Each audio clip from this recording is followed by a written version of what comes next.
ગુજરાત રાજ્ય પોલીસ વડા વિકાસ સહાય ભાવનગર રેન્જના વાર્ષિક ઇન્સ્પેક્શન માટે ભાવનગર આવ્યા હતા, જેમાં રેન્જ કચેરીની મુલાકાત લઈ કાયદા વ્યવસ્થાની સમીક્ષા કરી હતી અને વર્ષ દરમિયાન ભાવનગર, અમરેલી તથા બોટાદ જિલ્લા પોલીસ દ્વારા કરાયેલ કામગીરીનું મોનિટરિંગ કર્યું હતું. રાજ્ય પોલીસ વડા ભાવનગર રેન્જની મુલાકાતે આવ્યા છે, ત્યારે ગુજરાત રાજ્ય પોલીસ વડા વિકાસ સહાય ભાવનગર રેન્જના વાર્ષિક ઇન્સ્પેક્શન માટે ભાવનગર આવ્યા હતા, જેમાં રેન્જ કચેરીની મુલાકાત લઈ કાયદા વ્યવસ્થાની સમીક્ષા કરી હતી અને વર્ષ દરમિયાન ભાવનગર, અમરેલી તથા બોટાદ જિલ્લા પોલીસ દ્વારા કરાયેલ કામગીરીનું મોનિટરિંગ કર્યું હતું. ભાવનગર, બોટાદ અને અમરેલી જિલ્લામાં ક્રાઇમ રેટના આંકડામાં ઘટાડો થયો છે, જેનો મને આનંદ થયો છે, જેથી તમામ જિલ્લાના અધિકારીઓને અભિનંદન પણ આપ્યા હતા અને આગામી સમયમાં નવરાત્રી આવી રહી છે, ત્યારે પોલીસ દ્વારા નવરાત્રીની તમામ તૈયારીઓ પૂર્ણ કરી દેવામાં આવી છે. ત્યારે ગુજરાત રાજ્ય પોલીસ વડા વિકાસ સહાય ભાવનગર રેન્જના વાર્ષિક ઇન્સ્પેક્શન માટે ભાવનગર આવ્યા હતા, જેમાં રેન્જ કચેરીની મુલાકાત લઈ કાયદા વ્યવસ્થાની સમીક્ષા કરી હતી અને વર્ષ દરમિયાન ભાવનગર, અમરેલી તથા બોટાદ જિલ્લા પોલીસ દ્વારા કરાયેલ કામગીરીનું મોનિટરિંગ કર્યું હતું. આજરોજ ભાવનગર રેન્જની ઓફિસની ઇન્સ્પેક્શન અંગેની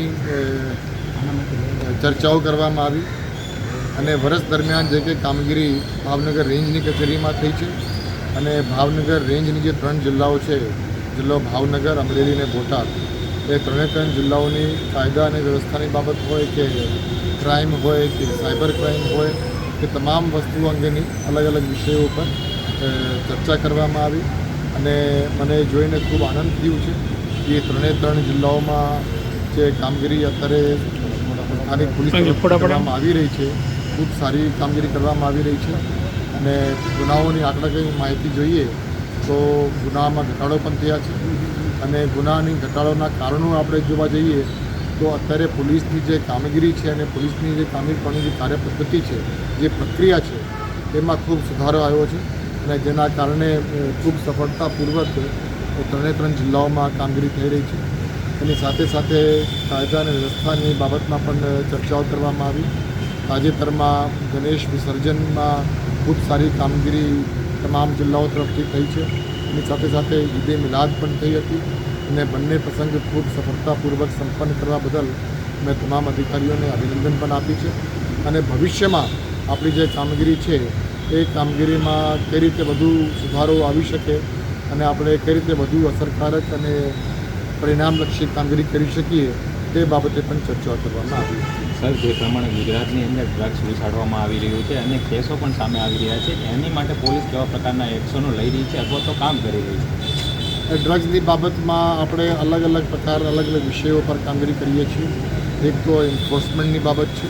એન્ફોર્સમેન્ટ પણ 2 પ્રકારની છે. એક એન્ફોર્સમેન્ટ આપણે કરીએ છીએ એ જે આપણી દરિયાઈ સુરક્ષાને ધ્યાનમાં રાખીને કરીએ છીએ અને એક ઇન્ટરલેન્ડમાં જે કામગીરી છે એની પણ આપણે કામગીરી કરીએ છીએ અને એના માટે ટેકનિકલ અને હ્યુમન ઇન્ટેલિજન્સ બંને ઉપર આપણે કામ કરીએ છીએ અને આપ જાણો છો કે ગુજરાત પોલીસ તરફથી છેલ્લા કેટલાક સમયથી આ ડ્રગને દૂષણને ડામવા માટે એન્ફોર્સમેન્ટની દૃષ્ટિએ ખૂબ સારી કામગીરી કરી છે.